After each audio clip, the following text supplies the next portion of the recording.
ขันมาตลาวงปริสัทสมุปัฏฐานาเดนั้นแล้วก็จนกันหอมมือเสร็จแล้ววานังมุตัสสะสามกัน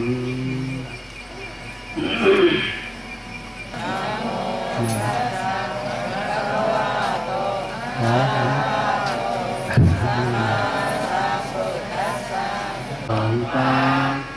เยเถมาสีคาตังกาสิสอง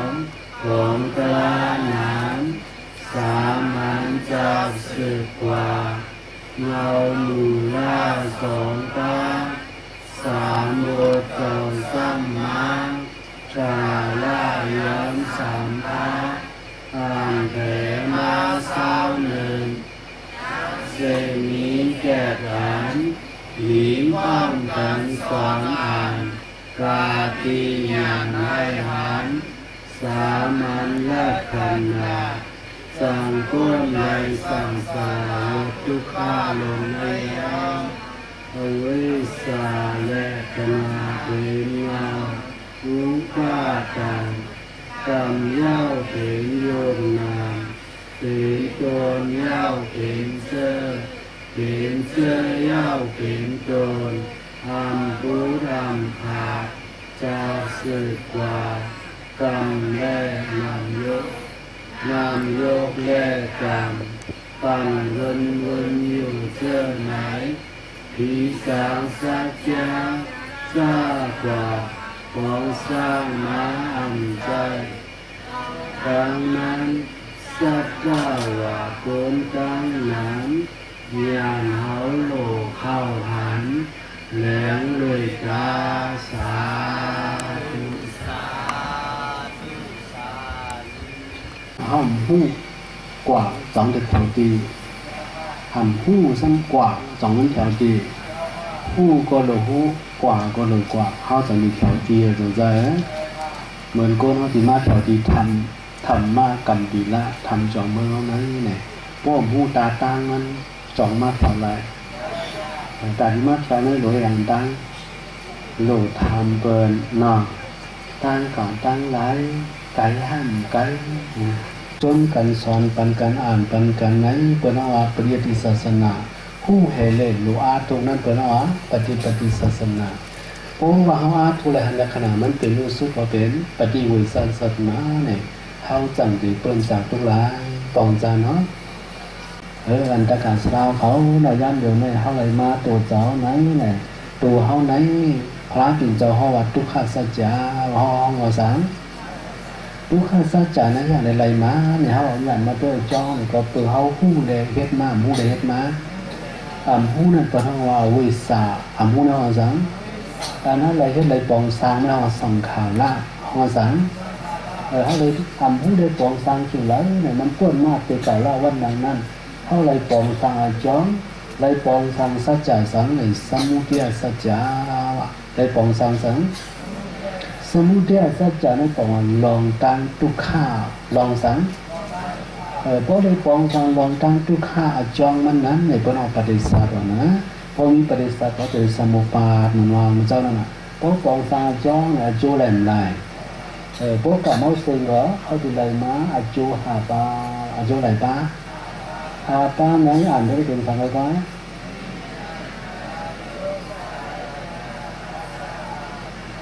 หลายป้าทุกอย่างมาเป็นตัวใจว่าทุกอย่างมาเป็นสังตัวใจเขาเนี่ยหลายว่าอยากจะกับปัจจุบันเป็นอาจารย์อาจูเนี่ยหลายว่าหลายป้าห้องว่าสัจจะสังทุกข้าสัจจะอาจูเนี่ยได้มาอังกวยมากก็บอกปองสังลองตั้งทุกข้าผู้ปองสังลองตั้งทุกข้าห้องไรอาจูทุกข้าเพียงในห้องอาจูทุกข้าพอมีตัวใจเท่าซ้ำสาทุกข้าเจ็บซ้ำสาทุกข้าตายซ้ำสาทุกข้าเปิ่นป้องหลาซ้ำสาทุกข้ามีเงินก็ซ้ำสาทุกข้ามีนำก็ไม่เจอซ้ำสาทุกข้าไรกินก็ซ้ำสาทุกข้ากินย่อมกว่าแทงก็ซ้ำสาทุกข้าต้องเจ็บก็ซ้ำสาทุกข้าหูเมาก็ซ้ำสาทุกข้า เท่าทุกข์เจ็บทุกข์ตายทุกข์มีอย่างแรกอันทุกข์อาโจในเปิดเฮ็ดปัญหาว่าเฮาเฮ็ดมาผู้ใดเฮ็ดอันผู้ใดเฮ็ดอันผู้ว่าตลาสังอันเฮาปองสร้างเฮาตลาสังเพราะอันผู้ปองสร้างสมุทัยสัจจะในตัวเฮาลองตั้งทุกข์จัดตั้งหลังเขาอ่ำผู้ในปองสร้างมาเลยย่ำอยู่เลยคันนาหาป้าตูทุกข์ห้างผังมันยาวสนใจเท่าก็ทุกข์เจ็บก็ตายก็อย่าไปโกนะเขากินข้าวต้นสังเกตก่อนในมือปล่อยตันเท่าตันเจ็บตันตายนั้นไงเขาหลงหูตะไลเลยป้าแต่ละจองสมุทัยเลยเขาเลยเปิ้นทุกข์ตั้งเท่าตั้งตายดินดีสั่งว่าอันไหนโป้ว่าเขาว่าจองโจมันจะไหนโป้ว่าจองสังลางก็โตขันตาโตแต่เขาไหนโตทุกข้าวไหนโจเขาไหนพาตินเจ้าขันสร้างมาจองใจเป็นเผยเฮ็ดมาผู้ใดเฮ็ดผู้ใดเฮ็ดผู้เป็นตราสังเอาไว้สังในการมาฟังว่าสังผู้มีเวลามีดีอัตเตกวันหลังมีดีตัวเขาฉะนั้นต้องมีดีตัวเขาอันผู้นั้นมีดีตัวไหนเขาหลุดปากกันเลยปากดีตัวเขาเนี่ยจงใจเพราะว่าผู้ในปองสร้างมองสร้างอันใครปองสร้างก็มีกันเลยมีดีตัวเขาเพราะว่ามันมีดีตัวเหมือนที่ขันดาป้าเนี่ยก็มีกันเลยมีดีตัวที่เราสร้างสารทุกข้าจูตนาสร้างสารทุกข้าทุกข้าเนี่ยก็มีดีตัวนั้นไม่ดีฮะนางว่าอย่าไปพูดอย่าไปพานตัวในสังจะมีอันนี้ไว้เจ็บก็สร้างสารทุกข้ามีดีเปิดนะมีดีฮะจองจัวไม่ลืมอะไรก็จัวหรือใครเท่าก็เท่าจองจัวใครเจ็บก็จองจัวใครตายก็จองจัวเข้าเลยก็จัวกูโกยาวสนใจหรือจะไหนจัวทุกข้าเนี่ยเผยใครแทงก็มคลายใกล้กับว่าป้อมหูในคลายป้อมหูเป็นสังคลายเป็นตัณหาคลายอย่างเพราะว่าเอาวิสัตตัณหาเขาว่าในตัวทุกข้ามันจ่องหูป้อมหูคลายมันคลายใจติดฟังใจติดทุกข้าใจติดสังกวนใจก็โตทุกข้ากวนยิงก็โตทุกข้ากวนเท่าก็โตมีกับทุกข้าเสียงจงใจจะพระตินเจ้าจังห่อว่าขันตาพวกเขาไรขันถามบ้านไหนว่า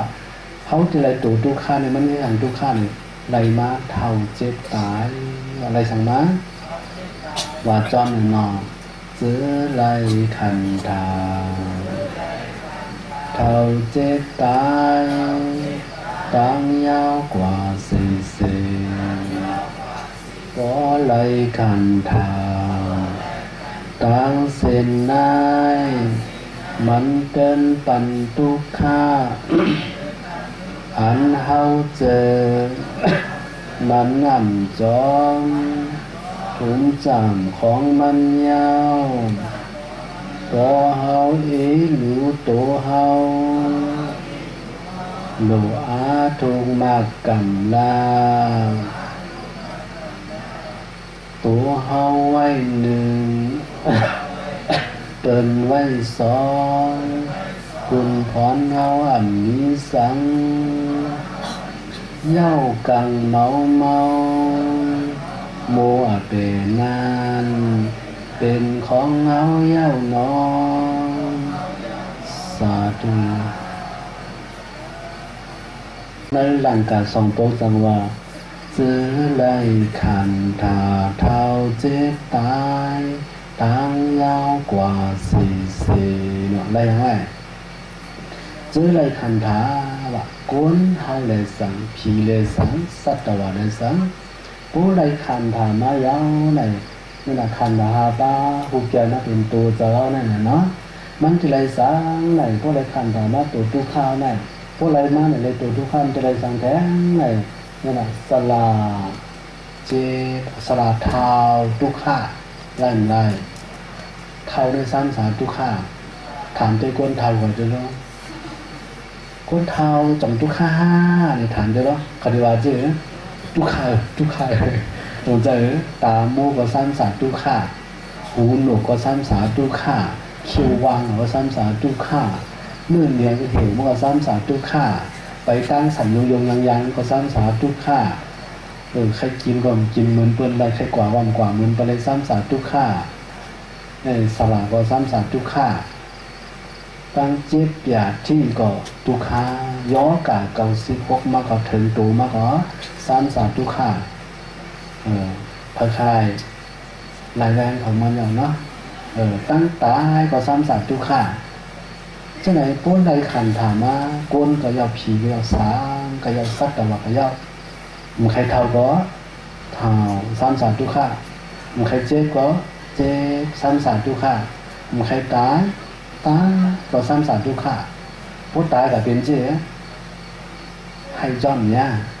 พูดเต้ๆมันพูดทุกข้าเสกอย่างนั้นเดี๋ยวให้เดี๋ยวจ้องพวกคนตายเป็นเจ๊ให้จ้องอันมาแล้วพุทธคาเสียงไอ้จอมเนาะปอเปิดตุคายาวสาธุนี่ก็อย่าพ่อมาตรงนั้นปนลาเนาะก็อย่าเสียหลายเนาะแห่งเสียหลายสังในตัวเอาตารางมาเป็นเสียหลายตุคาเสียหลายขันตาหาปายกนำ2ปาเป็นตารางสังตุคาสัจจะมันเสียหลายเสียหลายตารางสัง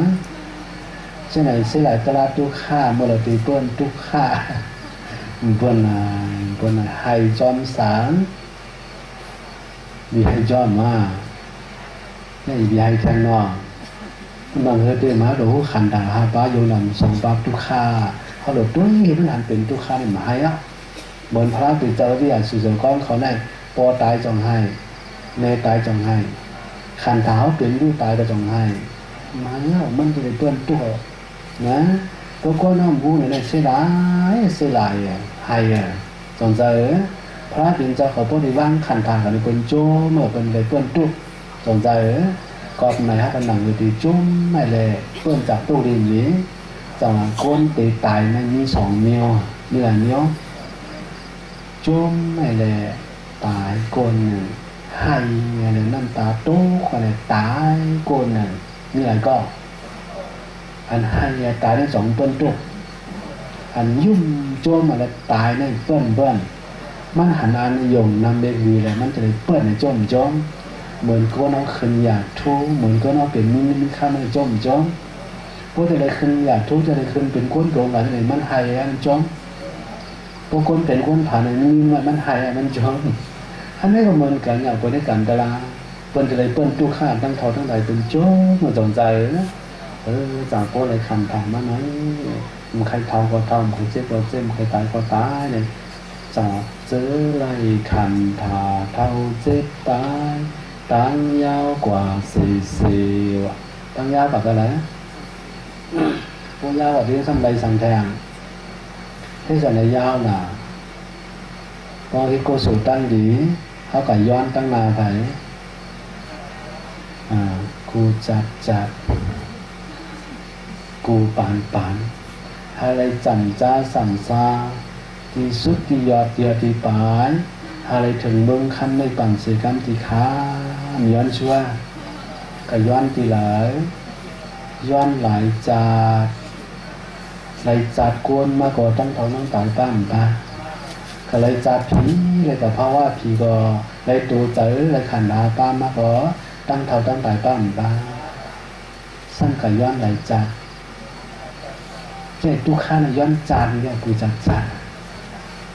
จะไหนได้ติดเปื้อนหน้าติดลายมีเลยย้อนมีเลยย้อนสัน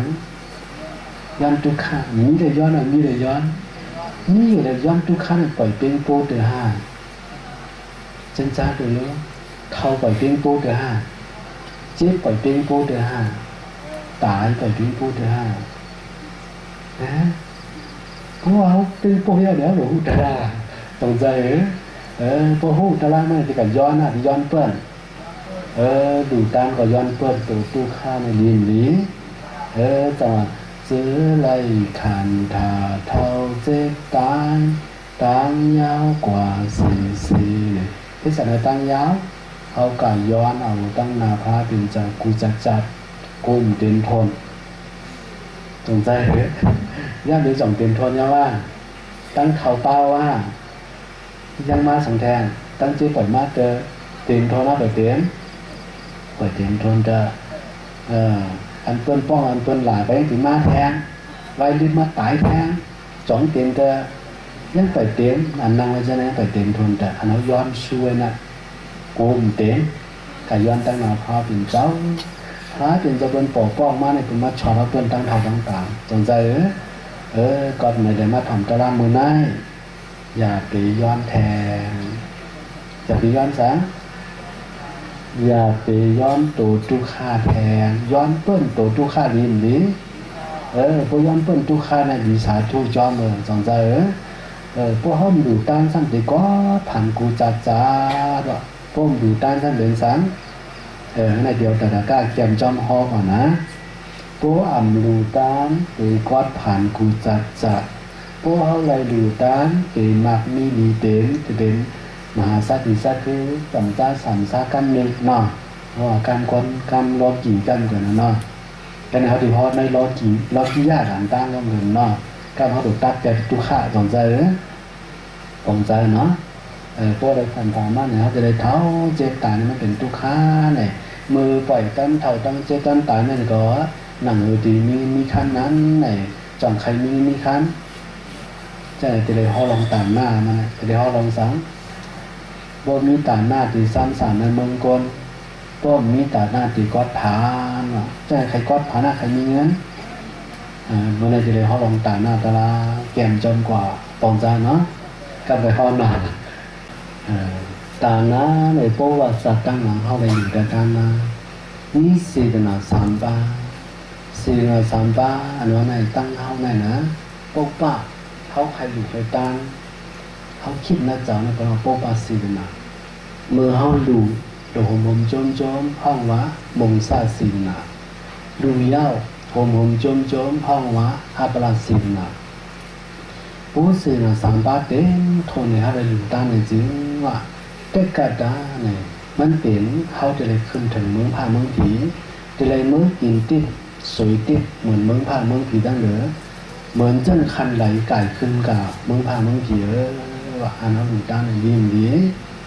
ใช่พวกใครกินติดสวยติดขึ้นเมืองผ่าเมืองผีหลวยแองพวกหัวมุมโจมมีสิ่งสามปาไหนจะเลยขึ้นเมืองผ่าเมืองผีเลยเมื่อกินติดสวยติดพวกสิ่งสามปามันลูกมันขึ้นเมืองผีนะเพราะว่าหนึ่งโปป้าเสนามันมีโปป้าเสนามันมีเนี่ยเกิดมาปฐมมาหย่อยทุกข์สองมงซาเสนมือดูแลพิจารณาในก่อนลูกในก็อยู่ในเมืองโกนแล้วกันขึ้นเมืองผี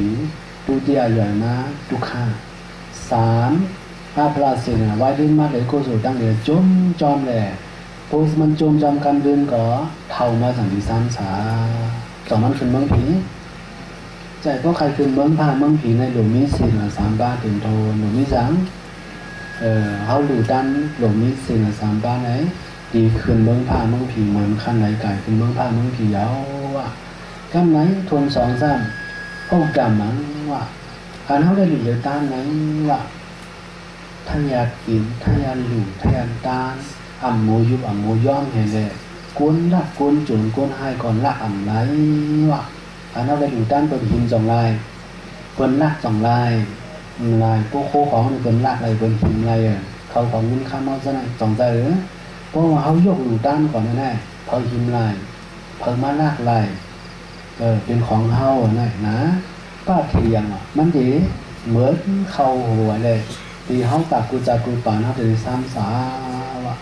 จะดีดีเขาอยู่ด้านแน่เลยภัยจะมายากภัยจะมาเก้าเปลี่ยนของเขาอามาเขายังไปเลยในป่านี้เขาการสั่งสลับรู้ว่าเขาเป็นทุกข้าจะได้เป็นก้นซ้ำสาพิซ้ำสาดีดีนำภาษามาสมัครอู้จูกันดังว่าตานังอู้จูกันดังตานานั่นได้หรือสารหงจมเสนาสารตาเก๋โทนันในจริงว่าอู้จูกันดังแน่เขาเฮ็ดกันตลาดหัวมันจะเท่าปานเขาเลยบางอย่างพูนงาน คันพังพังมีผังมีอันมาเนี่ยมาหันมายามาเกาในดินดีจำแม่กันว่าเป็นเส้นตางพระสุสกองอริยเขาจังยาวว่าใจโปหลูต้าในเป็นเส้นทางสามพระเป็นเจ้าอริยสุสกองเขาใจจะมาหลูมาต้าในเป็นกวนเบิกกวนเรื่องสุสกองปุยันชื่อต้องเป็นพระหรือไรบนจังกวนหรือกวนต้าในตั้งดีได้เป็นเส้นทางพระเป็นเจ้าอริยสุสกองเขาเหมือนอันตีตรงละเผาเขาเหมือนตู้เหมือนผ้าเหมือนเขาเหมือนซีเหมือนตะการสลาวเขานี่ใจใครหรือไปจันนี่ใจใครหรือไปตั้นแหละขี่รถขี่ก้าขี่สังเกตให้แหละตั้งใจก็ไปตั้งให้แหละหอดมาแถวกาติธรรมธรรมะกันปีละทำจอมเฮิงกินเนยทำเท่ากันไหนจ้องกันในจงใจก็เปิดมิเสอใครกุศลในมาจงใจในเปิดนอกเส้นทางสังเส้นทางพระอริยสุสกองเขาเจ้าฉะนั้นอันอยู่ในมันตัดที่อยู่ในซุ่มจองตรงข้าวห้องในเป็นกวนให้หลวงกวนสุสกองก็เป็นสุสกองสังเกตมาถึงมาตานสนใจก็เป็นกวนให้หลวงในมายาวสนใจอันเท่าในอยู่เลยตามเจริญยาวเนี่ยเป็นเส้นทางยาวเหมือนกันสั้นขึ้นว่าป้าเถียงเนี่ยว่าอันเท่าในอยู่ในตามไหนเนี่ยเขาจะเลยปันเลยเพิ่มมาขี้เพิ่มมาเองว่าเพิ่มไปเท่าไหร่ว่าลองเงินลองคันลองกะลองกินลองนุ่งเพิ่มมาเขียนไหนว่าจอมติขี้กันไรกวนมีตาหน้าในมีจริงมีเสียงจงใจตัวอย่างตัวนี้จะมีจริงมีเสียงมาแจ้งเพราะว่าปวงจุ่มเขาจะไหนต้องมีจีเสียงมันเพราะว่าปวงโลกเขาจะต้องมีจีเสียงเจ้าหลังป้าเราเสียมาเพื่อคู่สู่ตั้งดีในก็เผยเขี้เผยไม่เองสองลายผีก็เรียงไล่โค่นก็เรียงไล่ตื้อกันมาโคมเงาจนสงใจมาหาบตอมาดูมาตาสงใจก็เหมือนเส้นคว้าปวงจุ่มเขาคว้าปวงโลกเขาคว้าวิเศษเขาจะไหนเหมือนเอาชนะพอเขาจะไหนเลยเขาโหดด่ากายเลยดูต้านให้คู่สู่ตั้งดีสงใจโจเฮสังเฮ็ดตั้งดีเลยเดี๋ยวโจขึ้นกับอะไรขึ้นเมืองผ้าเมืองผีต่อถึงในป่าโจเปิดถึงตุกดินดีก็เลยครับพอใครซ้ำสาขึ้นถึงเมืองผ้าเมืองผีต่อถึงในป่าเนี่ยหรือกามาหรือจอมกาใช่หรือไรห้องจะไหนทำห้องนั่นมาควายสิวนะตรงใจนี่เป็นก้นหลีตรงใจนี่เป็นก้นหลีก้นสุสกองเพิ่มไรห้องสัตว์เท้าเกิดขึ้นมาใครเฮ็ดกู้สู่เลยจนกันมาหรือมาตามมาขำลาดแปดหัวแปดเทือนลาดแปดการเป็นงานนี่แหละมาบวชเขาบวชซีบวชตู้บวชผ้าสงใจเขาสร้างเหตุการณ์ตารางหลายวันข้างแทงหลายวัน11 วันเฮ็ดปังตารางมาหลายวันเอาเขาเฮ็ดปังตารางใน11 วันย่านโดยเฮ็ดมาหลายวันยาว8 วันยาวข้างทางหลายวันมีโบวาวเนาะเฮ็ดต่อทางนี้เพราะว่าวุ้นจุ่มนะสั่งการโคการมาว่าเฮ็ดการตารางมันได้ยินข่าวว่าวันที่24เป็นแบบ11 วันยาวแต่ท่านเจ้าสมาปีกประกาศเขาว่าเขาก็ติดจอดมาให้ตูตารางแถม27 วันว่ะรู้ทางไหนวันมีสาธุละ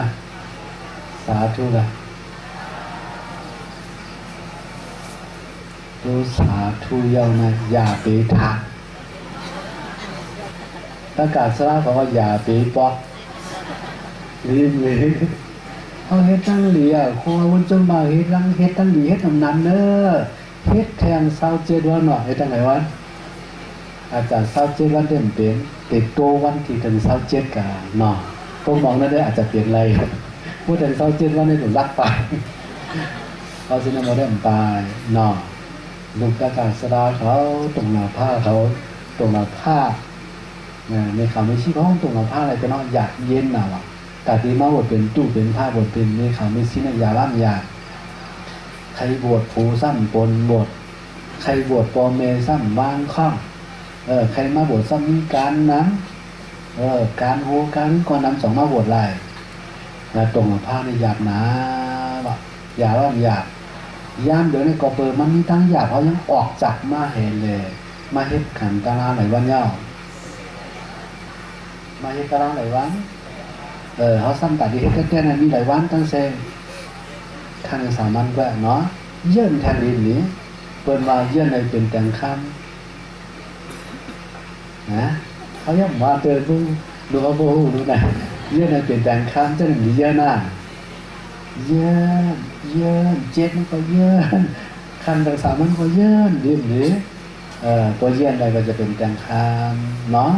แต่เขาอยู่ตานี่ก็สูตั้งนี่ก็เลยเยื่อนเนาะโดยอย่างการเอาเยื่อนอะไรก็สูตั้งนี่ในดินนี้ในมันเป็นเส้นตั้งตาดีได้มางานโพยานเมื่อไปใดก็พุ่งกันเขาจกลามเขามีเผาไม้เข่งมีมากเข่งเขาไรไม้เข่งไม้เองเขาปฏิซุ่มมากก็ไม่เขาสร้างกันเส้นตั้งตาดีเปิ้ลตั้งเท่าตั้งแต่เล็กป่านั่นอันนั้นเมียดหรือเปิ้ลเสียงยาวในจงใจป่องใจนอจะไหนพวกใครสร้างสรรค์ในเมืองก้นเมืองปีต่อถึงเล็กป่านั่นเขาหลุดอะไรให้ต่างนะให้สังtối tận na đó họ thì đừng côn tham xã còn giờ á học cho mình mà cho nó giữ lời thành thà thâu chết tai tán nhau quả xì xì có lời thành thà tán xin mai mình cần bận tu khaอันเขาเจอมาหนำจอมถุงจำของมันยาวพอเฮาเอ๋รู้ตัวเฮาหลัวถุงมากกันลาพอเฮาหูยาวเจอเปิ้นนั่นเอาอย่างจอยแทมปันโตเฮาไว้หนึ่งเปิ้นไว้สองคุณพรเฮาว่ามีสังเย้ากังเมาบัวเป็นนางเป็นของเฮาเย้าน้องสาธุสาธุสาจังหวะมื้อนั้นอันเฮาเลยมาถ่อมตลาไหลพังไหลห่อไหลย่อปันกันนั้นเปิดห้องวะปริยัติศาสนาห้องสังย่านเดือศาสนาเก่งไหลหูอาจอมไหลหัวโจมันกว่ายาวตอนใจป้อหูเย้าเนี่ยซ้ำดูอาถูกโดยแองดูตัดแต่อาจอมมาตัดแต่ปริสัทสมุปราสัมมิพูดกว่าโพตัดแต่อาจอมอาโจมันจะดีเซนกว่าตอนใจโพตัดเป็นลองขันถาทุกข้าอาจูทุกข้าเขาสันติเซงกว่าเพราะอาจูเซงก็สังสารวัฏเปิ้ลอันเขาอาถูกในสมัยเปรียบปฏิศาสนาห้องสังเพราะเขาอาถูกเลยโดยเป็นรู้สุดกว่าไหนสังสารพ้นกับห้องวะปฏิวิทาศาสนาห้องสังเพราะศาสนาสามปานมาเก่งจินในวันนั้นจ้าเนี่ยเขาจะได้เปิ้นตุกในภาวะในกำอยู่สนใจปองใจเนาะเขาจะวันปฏิบัติมา10 นาทีเนาะจนกันนางม่วนมีปันดีอยู่กันเศร้าฟังผักมันขั้นจะเหี่ยวนี่ก็เอามือขวัญกว่าว่างเหนือตาเอามือขวัญซ้ายเอามือขวัญซ้ายวางเหนือตาเอามือขวัญกว่าเอามาตาเหนือมือขวัญซ้ายโอเมนมือโอนิ้วโป้งนั่นจ้ากันไว้ตัวซื้ออย่าปีกึ่งทางซ้ายอย่าปีใต้ทางขวาไว้มันเมนเสียาวไม่ก็ปิดซบปิดปากนิ่มโตนิ่มใส่ล่างของเราตายแล้วมาสักเดียวจ้าปีล้มเขาเล่นลมมาก็สล้มข่าวก่อนนึกว่าเข้าเนาะล้มออกก่อนนึกว่าออกเนาะเข้าเนาะอันเอามาเพื่อด้วยดีล้มเขาเล่นลมมองนั่นปองเอาในการอ่านมาปานะมาสติปัฏฐานนะจังจันทร์พันหนึ่ง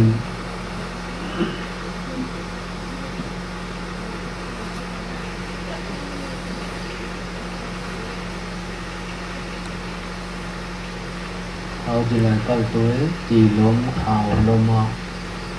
จันทร์ประสองล้มเข่ามาเกิดจีไรล้มออกมันเกิดจีไรนะหรือเขาเกิดตัวจีไรก็ตัวที่เกิดนั้นจันทร์ประสามเอาหรือก็ตัวสัพพะสัพพวะตระนาลินาลาจังแกนวะอันนิสาทุกขาอนัตตาลักขณะสัพพะสัพพวะตระปัญหาที่เราดูตัวนั้นในสัพพะมันโตมาก็สัจจาหรือว่าอย่างที่เราเป็นดูว่านะเพราะอนิจจาก็เป็นดูนั่นนะทุกขาก็เป็นดูนั่นนะอนัตตาก็เป็นเสียดูนั่นนะไปมุขเกียรติก็เป็นดูเพราะอันเป็นดูในอนิจจาก็เป็นดูทุกขาก็เป็นดูอนัตตาก็เป็นดูเพราะอันเป็นดูนะเท่าว่ายัตถะอุตญาณกองวันญาณผู้หันตั้งมันแม่ญาณตั้งมันแม่ในหันนั้นเป็นในกระป๋องว่าเกิดรูปกองว่าตายหันเกิดตายหันเป็นรูปเป็นรูปนั้นอันใจคนใจผู้สัตวะเนาะอันใจสิเลสิเกียวเนาะอันใจอยู่อันใจเลี้ยงเนาะเป็นรูปเนาะเป็นรูปเนาะเนี่ยเพราะหันเป็นรูปจันทร์ยัตถะพุทธญาณเนาะกองวันญาณผู้หันตั้งมันแม่ก่อนตั้งมันแม่มาเนี่ยโอ้จังทุกข์ที่ทำมาเป็นลูกตั้งแต่อย่างเจ้าเมื่อวานไหนอย่างเขาเกิดมาดีกว่าดีจางอันนี้เป็นกันนะก็ดีกว่าดีจางเป็นลูกทุกขันสู้ซึ่งวันนี้อย่างเขากลายเป็นมากเนี่ยโอ้บางอย่างเขาต่อมาในจริงการติ้งสู้ข้าไม่ต่างวันนั้นอย่างเขาที่เลยหัวนั่งเขามาอยู่ก็มีตัวหนุ่มศรัทธาสติวิริยะปัญญาและเอาตัวดีตัวใจของมันอะไรหันเป็นด้วยให้มันโปรดีบริจารให้มันสูงเสียงกว่าเนื้อจุกแคบจุกเขาเมื่อนั่งการวิปัสสนายามอยู่ในสุการมีเลยที่สั่งสะกดเขาแต่หมดตั้งสิ่งกุกโกนกุเจ้ากุตากุคุณกุนาสิกันเลยอิมายาธรรมานุมาสิกาภูสิกาในบานเนอัลลอฮฺตราตระกาวาธรรมาปฏิปฏิยาการเชื่อคำสอนธรรมสัมมาทาวิปัสสนาปฏิปันนาสังฆามกดังสีภารทังสีเปตาอริยาเรสัมมุติสังฆาโตเก้าเมปุตุนีปุโสติทายาอิดัมเมบงยังเมกกาพลัญญานัสสะปัสสยโยโอตุพันเตสาธิคาเมมายาดาเดียวเขาดังบงยังในวันนั้นไหลมาทัศน์ตานาศีลาภาวนาสมถะวิปัสสนาปฏิปันนาปากาคุณพรมันสัพพะสัจจานาอะไรกัมสุมาตาปิตุนิสาโอเมอันเสียงายใจกว่านั่นแหละสัญญาณโยมีไว้อยู่โอเมละสัญอาจาริยานุสาเสียสมาอาริยา